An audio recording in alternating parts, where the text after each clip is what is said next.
All right, so let's finish the section B of this paper. Yes, we are going to pick it up from where we left it, which means from question number 4.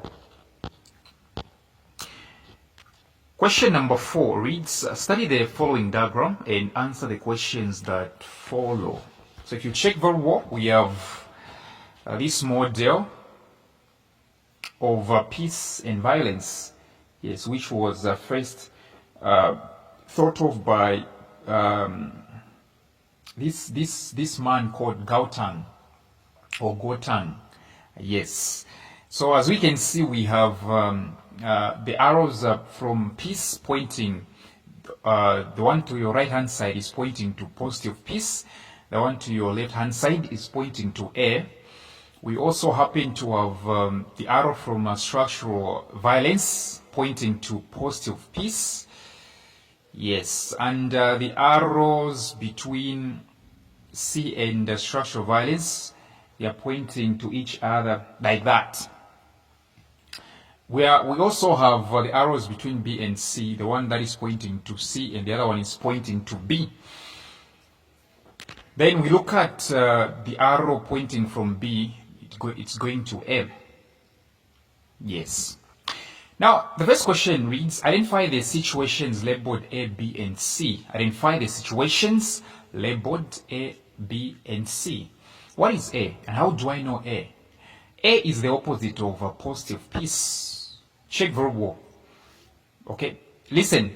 These shapes are placed like this on purpose. It's not by accident. These shapes that you see here were put like this on purpose. Deliberately. It's not by accident. So you look at A is opposite to positive peace. Therefore, A is negative peace. You get what I'm saying, right? A is definitely negative peace because it's opposite, guys. It's opposite to positive peace. Therefore, A is negative peace. It's the peace that is negative. All right? Yes. True that. What about B? How do I know B? B is facing structural violence. So which means B is the opposite of structural violence. B is the opposite of what? Structural violence. And structural violence is this violence which is indirectly.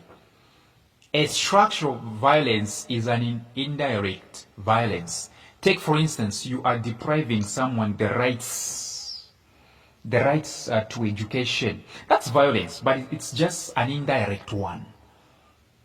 All right? You are depriving someone of food. You don't want to give someone access to food. That's violence. That's violence. It's just indirect. It's not direct. It's indirect. So what I'm trying to say is that structural violence is the same as indirect violence. Therefore, B, which is opposite to structural violence, is definitely direct violence. B is direct violence because it is opposite to structural violence, which is indirect violence. So B is direct violence. What about C? You can guess, right? C is opposite to what? To peace. And what exactly is the opposite of peace? Conflict. You see? Very simple stuff, right? Very simple stuff. So when you're answering your exams, just don't be rushing, for nothing. Sometimes you have to watch the tower. You know what I'm saying, right? Look at C. It's opposite to peace. Do you think they put peace and C facing each other like this by accident? No. There is a meaning behind that. Therefore, C is definitely conflict. So let me just take a recap of what I've just said. A is negative peace. B, direct peace. C, conflict. Question B, explain the concept positive peace. Explain the concept positive peace. Well, positive peace is a situation. It's a situation where there is no structural violence, which means where there is no indirect violence. And society has justice, quality, and good social systems. This is a situation where there is no structural violence, which means you're not discriminating, you're not depriving people of their rights. Yes, this is a situation where there is no structural violence and society has justice, equality, and good social systems. True that. Question C. Give 3 examples of structural violence. And I've explained the meaning of structural violence. This is violence whereby you're doing it indirectly. Right? Like mental torture. Okay? Discriminating. You are saying, no, men cannot do this. Women cannot do this. Okay? You are doing the violence we call structural violence, aka indirect violence. All right? So, what exactly are the examples of structural violence? Number 1, you can mention lack of access to education or health services. You deprive someone the access to education, the access to health services. What you're doing is what we call indirect violence or structural violence. All right? Secondly, discrimination. For example, you are judging people by their gender, by their race, by their tribe. That's what we call discrimination. That's the second example. Lastly, you can add poverty. Subjecting people to poverty is tantamount to, structural violence. Yes. Question 5, explain the concept environmental management. What exactly is environmental management? So from here, you can even guess. Remember, this is civic education. They don't mark according to the exact words which are written in books. You can come up with your own sentences, so long as you have understood the meaning of environmental management. It's about managing the environment. Right? So you can simply say environmental management are simply controls or measures that are put in place, okay, or that are directed at environmental conservation and sustainable use of resources. All right?